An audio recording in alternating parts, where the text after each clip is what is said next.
One day Chuck was sitting looking over the funeral book catalog, and he seen a mandolin. He decided he wanted to be a musician. Well, he should have been, because his forefathers on the Philippi side were all good musicians, and his Uncle Mart Philippi was a great musician. They didn't have any pianos those days to mount anything, and the church didn't have any there at Asbury Chapel. Now, Asbury Chapel was got to be the main stomping grounds for the entertainment and all for the little Chuck, and so he got his mandolin and learned it pretty well, and then he had several cousins and second cousins around there, and they got together, and Chuck organized a little orchestra. Well, they got along fine. They had the violins and the guitars, and his kid brother Jim played the banjo, and in the rounds we had about 7 or 8 boys. We just played. We didn't have any piano or anything, just the instruments, and we got so we could play pretty well. Well, when it come time to go out, Chuck and his kid brother, they decided they'd go down.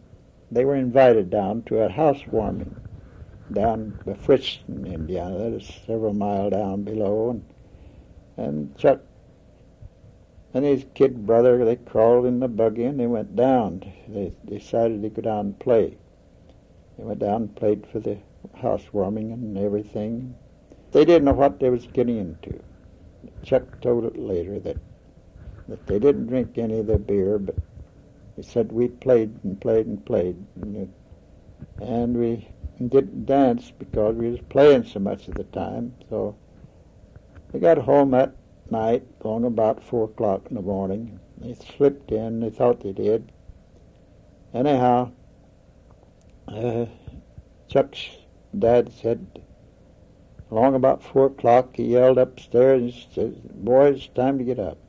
Well, in those days on the farm, you worked from sunup to sundown and sometimes later. And so Chuck, he goes to work and gets out of bed, gets his work clothes back on, and away. He and Jim went out to the barn, first thing he had to do was go down below the railroad. The railroad split the farm right in the middle. And so the pasture was down below the railroad. Well, they had to go down there and get the horses and bring them up and feed them and harness them. And by that time, Chuck's mother would have a big hot breakfast for him, and they'd go ahead and eat, and then they'd go get their teams out and go to work. Well, finally, when Chuck got to be 16, his father took him to Vincennes, and there he picked him out a new rubber-tired buggy. Well, that was where he began to step high. Well, he had his horse then. He raised a colt and had a horse, and there at one time they had 14 head of horses, and all the implements. It was had a big farming setup for those days, and everything was plowing, walking and working, using the horses, no tractors or anything like that at all. So the work on the farm was pretty heavy, and during the summer, but in the winter time we went to school and seemed to have a good time, rested up till the next spring, and then we'd start in again. So one time, Chuck says that they went down Barham to tend corn. I told you about him going down and getting the malaria fever. But he and his older brother would go down with the wagons, 2 wagons, and bring up 2 big loads of corn to the elevator in Bicknell, dump it there, and then they'd drive on home. So it took the whole day to make the trip. So coming home after we'd get out of Bicknell, there's what they called Indian Creek. We had to cross that creek, and the flat down in there was about a half a mile long or longer. So at that time, though, Chuck's father had bought a couple of mules. Well, they were just like all mules, only they would work, but they were bull-headed. So when we'd get across that Indian Creek Bridge, why, Chuck would be in one wagon and his brother in the other, and they would pull out along the side of the wagons, and then they'd start a race. And they'd race those horses and mules up to that hill, what we called a pickle hill. And they got so every time we'd haul the corn, we'd come up there, then the horses and the mules would want to run. So we always had a big bunch of fun out of the trip if we did have to drive all day and scoop corn and have a great time. It kept Chuck pretty busy all the time. But then his orchestra went on. Now, I didn't tell you about what he said about his dad. And the next day, he always took the Indianapolis news. So when the news came out from Indianapolis, well, there was a big piece in the paper and write-up about where the Fox boys went down and played for the housewarming. Well, of course, Chuck's father saw that, and that was it. He said that no more, he told him there'd be no more going out and playing.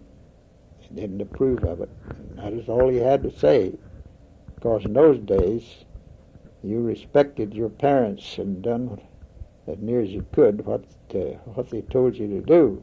If you didn't, you got taken care of.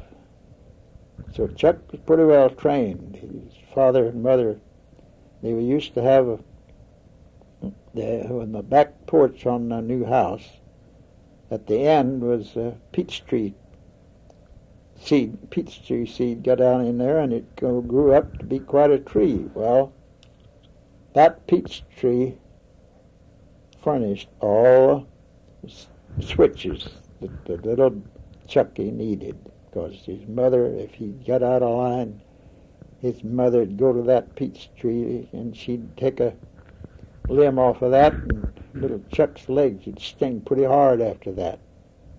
But he soon learned that it didn't pay to not mind Mother. So Mother gave him a lot of good peach tree tea, and I think it helped Chuck too, because he got to be so that he could mind pretty well after that. Well, we go back to the orchestra. They played and had all the good hymns and the songs in those days, and so every time they'd have, as I said, the Asbury Chapel was their main hangout for the boys.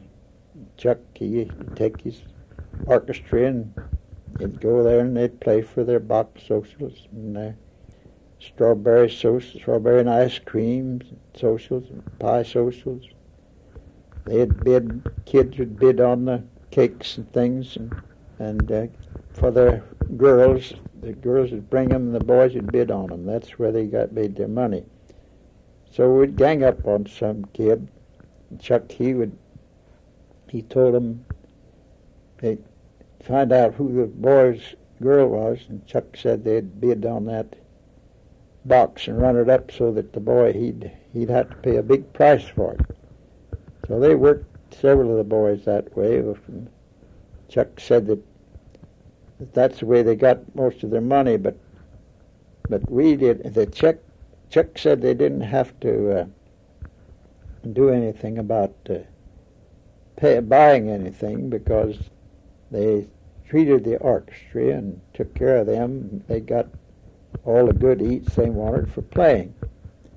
So that was one of the things that was great social gatherings for the young people in those days, and they had all the fun there was. And I think, from what Chuck says, that it was a wonderful time to live because they didn't have all the modern shows and all the things that were going on to interrupt with their good, wholesome fun and their music that they had.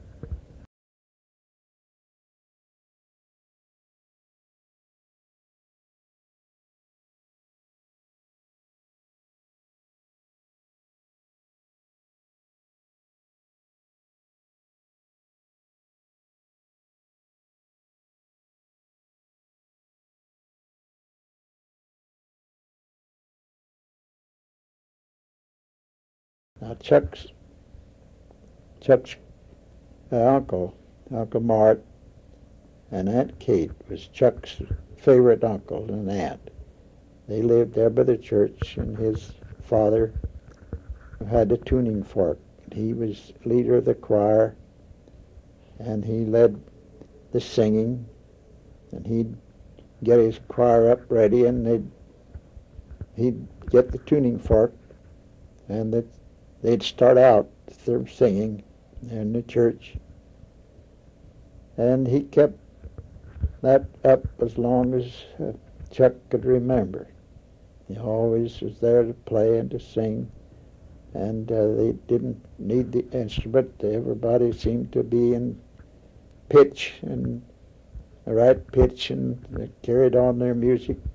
And one thing about the churches in those days, they're different from what they are now. They had pews on each side of the pulpit in the corners, and one of them especially was fixed for the men.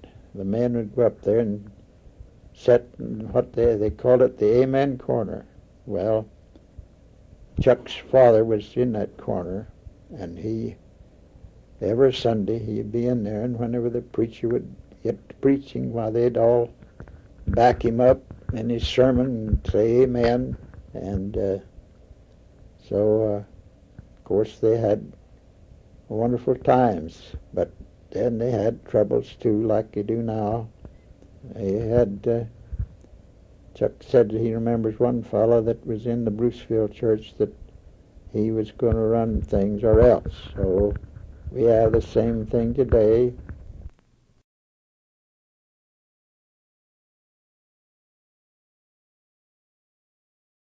Back in the time of the apostles, when the church started out, we can read about Paul letters about how he wrote to the different churches and warning them about the people that was caused trouble in the church, and there's always been trouble and fighting Christianity, and there always will be as long as the world goes on.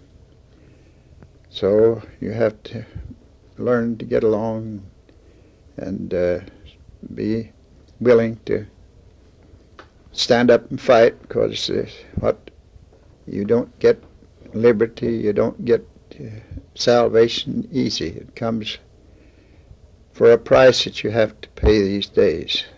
So they there at Asbury Chapel, they started out having a great revival. The evangelists would come in and they'd preach 3 or 4 weeks, 5 weeks at a time, and never stop, day in and day out. Quite a difference from what it is today. They have to stop and rest. But in those days, they had great gatherings of souls, and the people were whole communities were brought to Christ. And there at Asbury Chapel, it was the same way. This certain winter in 1900, they met at New Year's night. They had a big altar, had an altar call on the church. The young people and all went up, and among them was Chuck. So he was saved in that meeting, and he was a happy boy, and most all the boys that he run around with. But of course, wasn't long till persecution started, and they'd make fun. Some of them would carry on, and so for quite a while Chuck made out all right, but he finally began to give a little. But all through his life he always could tell, and he remembered about his father and mother was always praying for their boy, and that and the memories of that held him pretty steady. But still he went his way a lot of times, and which wasn't very good. So he went from that meeting that lasted for 4 weeks steady, and the evangelist went right on into Bicknell and had the meetings there for another 4 weeks. So it was a hard job for the evangelists, but they would really preach the gospel, and the people were saved, and the Methodist churches grew and grew into a great organization. But today it's different. You can tell. Chuck said that they had their wonderful meetings and everything was just lovely, and the people enjoyed life so much better. One day he was working in the field way down below the house, about a half a mile, 3/4 of a mile away.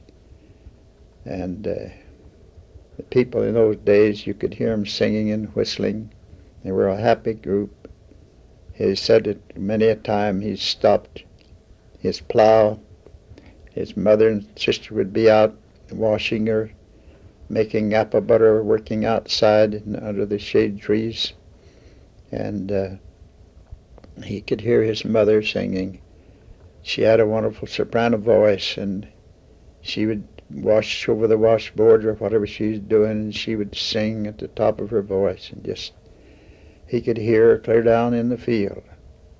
He'd be singing those good old hymns like "Shall We Gather at the River," and "The Roll is Called Up Yonder," and all those good old hymns that really had a meaning to them. So that touched Chuck's heart. He always still held on to his belief, but it was hard.